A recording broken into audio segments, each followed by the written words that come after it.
everybody's hurt at this point.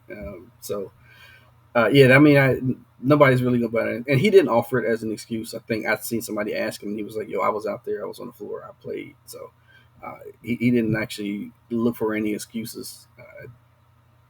Kind of tried to dial back, looking or argue with the refs, but there were times when he would just completely not get back, and that was on offense and defense that I've seen.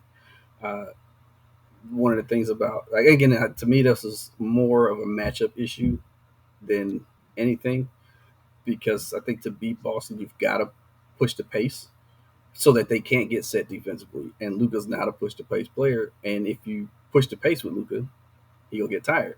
So I mean, conditioning, I think is got to be a huge thing for him.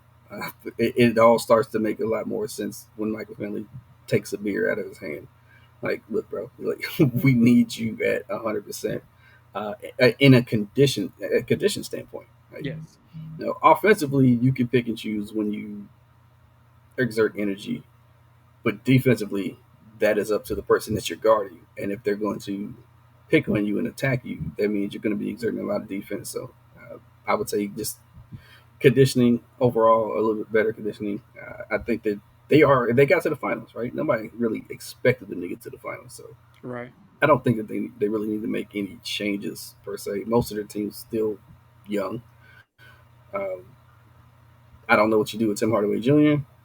I think that he probably could have helped earlier in the series, but like I think you said last week, I think he was in the doghouse for whatever reason. I think you have a confident Tim Hardaway Jr.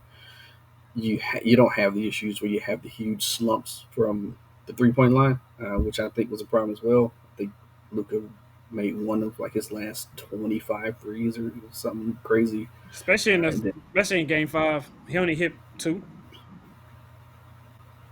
He was like yeah, two so for he was like two that's for 10. that ain't gonna do it. And a 3 point shooting league against a team that shot and was close to the top of the league and makes for threes. Right. So don't think they need to make any changes, any big changes that I can think of. I mean, obviously, a lot of this is going to be dependent on what happens with everybody else in the league. I think more movement is probably going to happen in the East than the West. But I mean, I think they've got a great foundation. Um, if you can build on that, especially from a defensive standpoint, 3-and-D guys seem to be kind of the thing nowadays. You maybe add another one of those here and there. Um, you might be able to get um, from Denver. Why is it, his name is escaping me right now? KCP. Yep. So go after KCP. I mean, that's another piece who really Especially good. with Tim Hardaway Jr. being on the expiring contract. Mm-hmm. Uh you can he's obviously fell out of rotation for whatever reason. And with that, I say you bundle him with something and either send him on for some picks or like you said, cut him and you know, go out use that money to go after KCP or you like you said a 3-and-D guy who can help like you said not only knock down open shots and take some of the pressure off of him and Kyrie, but also can guard the best player on the other team. And that's super helpful, right? Because now you don't have to. You find other ways to hide Luca. Like Golden State did it for years, hiding Steph. Like Yep. for a long, and Steph's a point guard. It's really hard to hide a point guard. So On the perimeter, right? like there's like Luca, you can at least you can kind of put him back to like a At forward. least he has Somebody who's going, size. yeah, somebody who Yeah. might stand in the corner and shoot a three. You can kind of hide him there.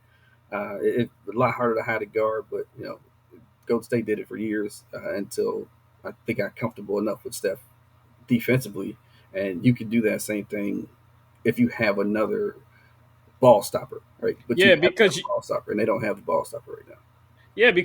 Golden State had Clay and Draymond, so they could take the two best players on the other team. You know what I mean? Most of the time, Draymond could take the best big, and Clay usually could take the best wing player. So yes, yeah, like you said, it was easy and Iguodala for a moment. You know what I mean?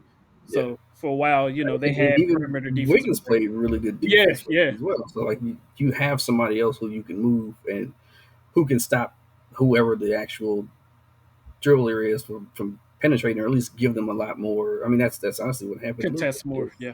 Yeah, they had so many people they could have thrown at him. You know, you had Jalen Brown, and you can throw White on him. You kept switching people out, and like you kind of tire him down.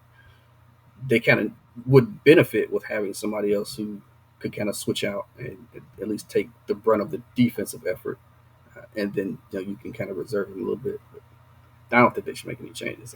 I can't see any significant changes other than like a KCP coming in. Yeah. I agree with that.